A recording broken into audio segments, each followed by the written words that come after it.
இன்றைக்கி என்ன சமையல் பார்க்கலாங்க.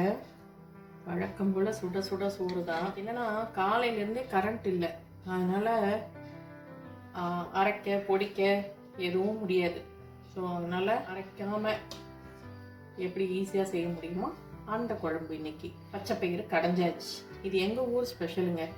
ஆக்சுவலாக இது மாதிரி கடைஞ்சி நல்லா நெய் போட்டு சாப்பிட்டா செம்மையாக இருக்கும். இன்னும் 2 வாய் சாதம் சேர்த்து சாப்பிட்லாம் போல இருக்கும். இது இந்த தட்டைப்பயிறு கடையிறது, கொள்ளு பருப்பு துவையல், இதெல்லாம் ரொம்ப ஃபேமஸ்ஸு, ரொம்ப டேஸ்டாகவும் இருக்கும் பார்த்துக்கோங்களேன். இதுக்கு நல்ல காம்பினேஷன் தான் கேரட் ஃப்ரை.